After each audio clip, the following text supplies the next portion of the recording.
Hey guys, we're going to talk about Seesaw today. Just adding in your class, which most of you know how to do, but I want to also show you some of the new features on Seesaw.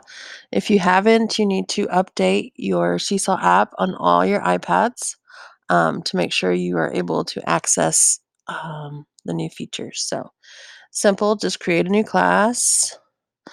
Of course, you want to name it whatever you want. If you've already made a Google Classroom, you can just import your list from Google Classroom. My friends, though, are on Seesaw for Schools. You want to um, make sure you put your student ID in each one so it connects to their prior journals. So I'm just going to name it Gonzalez. We'll just be kindergarten, just for kindergarten's sake, and because I love kindergarten. And so your new class is created. Now, all your tools are right up here in your little rich. If you're going to have multiple teachers, you just manage teachers, add teachers. You can make your background here whatever color. Maybe you want it to be green. Students sign in. Um, it depends on if you're going to be using shared devices or one-to-one. Oh, I got my email. My class is ready. Or email Google. Um, fourth grade and above. Last year, we're able to log in once they learned their Google password and sign on. Pretty easy. I just use the shared devices because that's mostly what I am using, and we use a QR code to sign in. So manage students. Now you automatically have a sample student. I used to encourage people to make a teacher person to connect things to the teacher that they didn't want connected to a student, but you have a sample student to connect things to. So let's see. And you just add them in, student one. Now, whatever you put in here, the first word is going to be added as their first name, and the second word is going to be added as their last name. It's just automatic. Then you can go in here. So first name, last name, and display name. If you put their whole last name in here, I recommend you changing the display. We want their last name to be connected to them, but to just initial it. Um, that way, when you post to multiple students, it won't have their last name. Of course, icon, you can go in and change their icon, or you can even use whatever photo you have on the system for them. You can take their picture and add it if you want. It's very cute. Email, this is where you'd put their .NET for my MISD folks email, or if they have a student email at your school, you would put it there. And then parents, once it's connected, it'll show the parents. So that's pretty easy. The students are in there. They're good to go. Um, students' likes and comments. I always enable likes and comments, but I do have that the comments are, you have to approve them first. Okay. I have where they can see each other's work, just because when we're collaborating and responding, I like them to go in and, you know, comment on other people's work. If you don't feel that you want them to see each other's work, only things they're tagged in, then you can turn this off. Okay. But if you've had it on and then you turn it off, they'll sign everybody out and make them sign back in just to make sure it clears out the other work. I also keep on new items require approval. The new thing now is they can go back and edit something. So I'm allowing item editing. And of course, you can turn off that sample student if you want.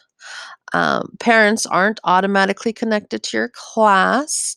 You have to enable family access. Once you enable them, then you can go into print out the paper invites to send out to your parents. And it just auto generates your paper invites. You can send to your parents and they can connect. If you need them in Spanish, you can even print them out in Spanish. It'll do directions and everything in Spanish. Managing families, here it'll show you who has connected parents and who doesn't, so you can keep reminding those parents to connect. If they connect non via QR code, you can send them an email with a link to connect to. Then you would have to go here and connect anyone who tried to connect that way. Family likes, comments, and sharing. I do leave this on so that parents can comment on it and share and stuff. If you don't feel good about that or you don't want that on, you just click the buttons and it will turn it off. If you want to use the blog, now this is the next big step. You can enable a blog where it can be password protected.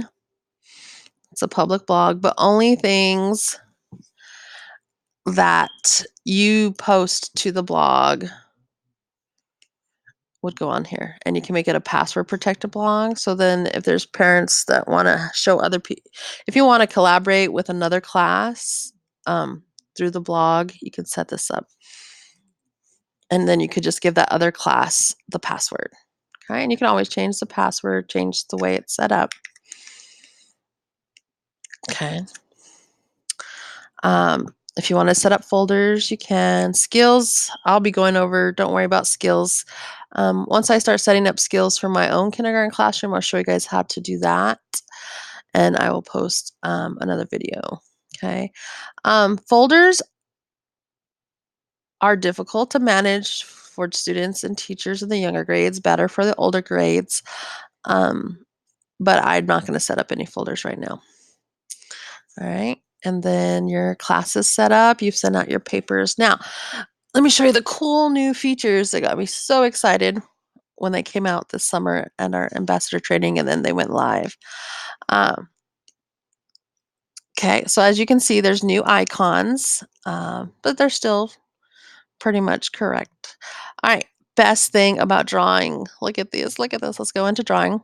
So, new thing.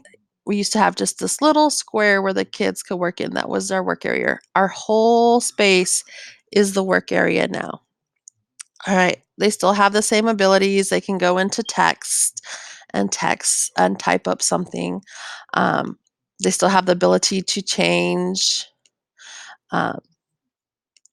it up. Let's see.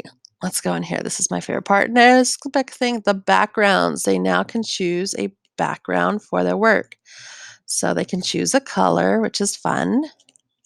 But if you scroll down, you got some writing paper. Make it look like writing paper for the older kids. And we got kinder writing paper, first grade. So this makes me very, very excited. Okay. Um, so those are the new backgrounds that you can choose from. You got some dot paper. Okay. Some music paper.